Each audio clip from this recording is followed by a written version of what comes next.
Alright guys, welcome back to Choose Your Own Path. So, just want to give you a little update on what's going on.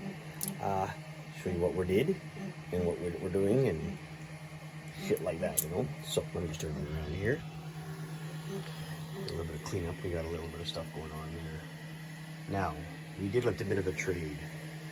As you guys remembered, we used to have the FL Sun here, and we also had the King Rune that was in between this one here. The Ender 3 or 5 or 3, which one it was? I can't remember. 3 I think it is. It's at my buddy's place. So we did a trade up. We traded the King Rune and the FL Sun for this cube. Alright, this cube, my friend Jay McDonald, super guy I work with all the time with this stuff now. He helps me out. We do trades, he helps me out with information. Guy is super awesome. He basically built this together, but he just made this up.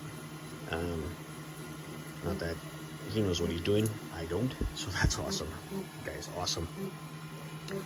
Big bed, it's a 300 by, I think it's 260 by 280. I'll have to check again just to make sure.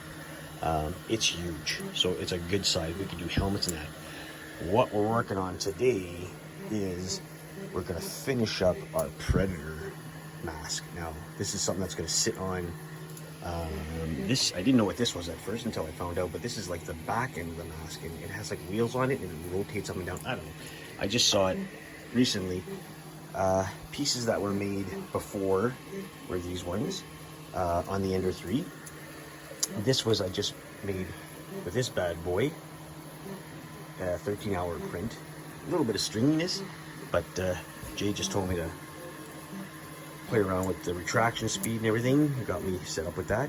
Like I said, we're learning from other people. This guy is great. He's super knowledgeable. Love him. He's a good guy. All right, so again, a little bit of cleanup. Put all our stuff here. We used to have a pile of shit there. Put it there. These things are all for sale when time is right. We'll have little sales on them. Send them out, whatever. You know, TIE Fighter's good to go. Those things are coming on. We have our Sword of Omens I want to put up. Kind of a mess in the basement because we're just cleaning up from our other cabin to here, bringing stuff back. So anyway, looking good. We'll keep you informed and more of what's going on here with this mask. There's probably another 6 or 7 pieces to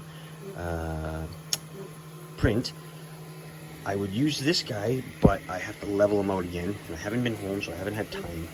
I was having issues with it, not just went out of level, and I kind of whatever messed up, so it'll get done. The Ender 3 is just being looked at. Had some issues with the heating problem. He said he fixed it. Also, he's just going to put the we have the leveling sensor that will go on it, so that's going to be placed on this table when it's ready. That's all scrap. Unfortunately, we didn't have the last piece that was to go with this. We're printing it now. It's a 10-hour piece, so yeah, it's gonna be a while. Tomorrow, more like it, or later tonight. So we're just gonna post this as a part 1 again, and we'll see what happens when we assemble this, because that will be hard. All right, stay tuned. Thanks, guys.